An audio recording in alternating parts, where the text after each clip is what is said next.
Hey guys, आज हम दक्षिण भारत का एक बहुत ही अजीबोगरीब प्राचीन मंदिर देखने जा रहे हैं। मंदिर में कुछ बहुत ही अनोखा है। कुछ लोग सोचते हैं कि यह एक भूमिगत कुआं है। कुछ लोग सोचते हैं कि संरचना के अंदर भूमिगत कुछ छुपा हुआ है। मंदिर परिसर के पूर्वी हिस्से में हम एक रहस्यमय की होल के आकार की संरचना देख सकते हैं।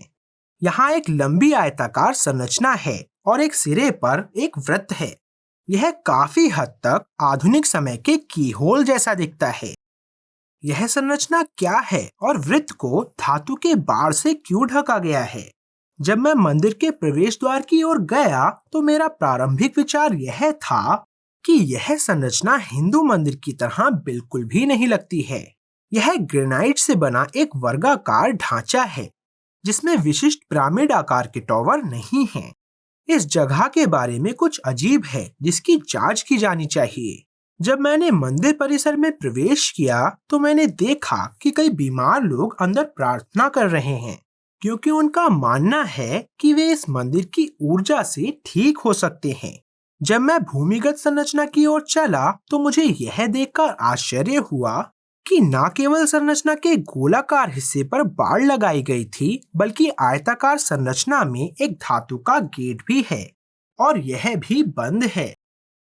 जब मैंने अंदर झांका तो मैंने देखा कि अंदर सीढ़ियां जा रही हैं, शायद जमीनी स्तर से लगभग 100 फीट नीचे। ये सीढ़ियां कहाँ ले जाती हैं? मुझे वहां क्या मिलेगा? इससे भी महत्वपूर्ण बात, मुझे बताया गया कि जिस कीपर के पास इस गेट की चाबी है वह पूरे दिन के लिए कहीं चला गया है, इसलिए इस तक पहुंचना असंभव है।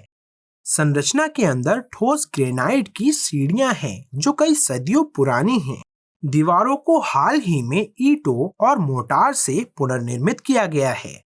इन सीढ़ियों पर सूखे पत्ते और कूड़ा है। कई महीनों से किसी ने इनका इस्तेमाल नहीं किया है। दूसरे छोर पर क्या हो सकता है? क्या यह मुझे एक भूमिगत सुरंग तक ले जाएगा जिसमें प्राचीन रहस्य हैं? शीर्ष पर एक मेहराब भी है जिसमें संभवतः किसी प्रकार की मूर्ति या उपकरण रखा गया है। जैसे जैसे मैं गहराई में गया मुझे अंत में सतह पर कुछ दिखाई दे रहा था। यह पानी है। मेरा कैमरा कम रोशनी के कारण काम नहीं कर रहा है। जब मैं अंत में पहुंचा तो मुझे एक वर्ग के अंदर एक हीरे की आकृति कटी हुई दिखाई दे रही थी। इसमें पानी भरा हुआ है। इसके चारों ओर एक बड़ी बेलनाकार संरचना बनी हुई है जो ऊपर जमीनी स्तर तक जाती है। क्या यह सिर्फ एक पानी का कुआं है? यदि हाँ, तो जटिल कुंजी छेद की संरचना क्यों है? इससे भी महत्वपूर्ण बात यह है कि हर तरफ दरवाजे और ताले लगाने की क्या जरूरत है ताकि कोई उस तक ना पहुंच सके। यहाँ पानी में कुछ अजीब ऊर्जा है। यहाँ होना अद्भुत लगता है। यहाँ निश्चित रूप से कुछ ऐसा है जिसे हम नहीं समझते हैं। इसे और अच्छी तरह से समझने के लिए मैंने मंदिर के बारे में और जानने का फैसला किया। जब मैंने स्थानीय लोगों से बात की तो मैंने महसूस किया कि यह परिसर मूल रूप से मंदिर के रूप में नहीं बनाया गया था। यह एक गुप्त स्थान था जहां आम जनता को प्रवेश करने की अनुमति नहीं थी। यह एक ऐसी जगह थी जहां केवल सिद्धा ही प्रवेश कर सकते थे और वे पूरी गोपनीयता से काम कर सकते थे। सिद्धा संत होते हैं जिन्होंने विभिन्न दवाओं का आविष्कार किया और एल्केमी का अभ्यास किया। यह वह जगह थी जहां गंभीर बीमारियों वाले लोगों के इलाज के लिए दवाएं और अजीबोगरीब रसायन तैयार किए जाते थे।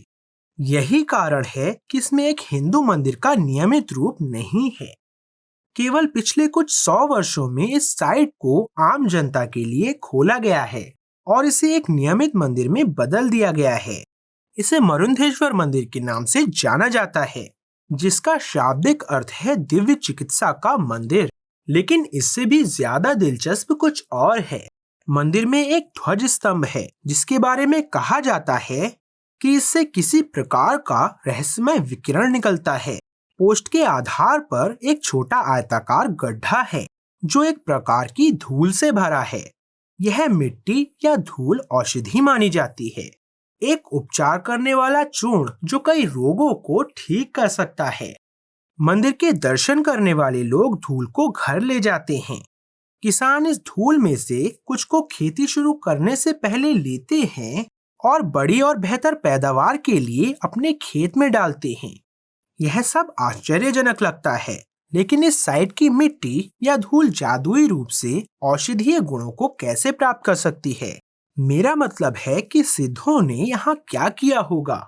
पास ही में एक छोटा सा कब्रिस्तान है जहाँ विभिन्न सिद्धों को दफनाया गया है। यह स्थान एक आध्यात्मिक स्थल माना जाता है और बहुत से लोग यहाँ आते हैं और ध्यान करते हैं।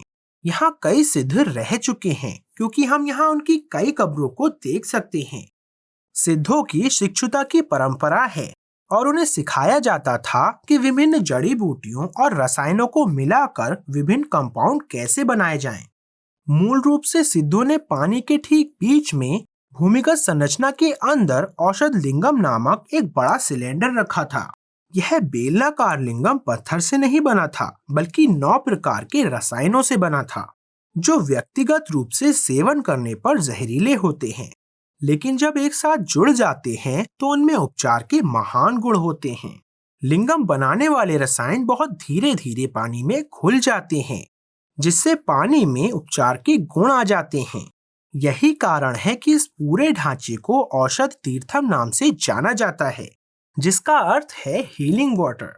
सिद्धा प्रतिदिन इस जल को लेकर आयताकार गड्ढे में डाल देते थे और गीली मिट्टी औषधीय गुणों को बरकरार रखती थी। तो यह वास्तविक विज्ञान है कि कैसे सिद्धों ने जादुई रूप से मिट्टी को दवा में बदल दिया।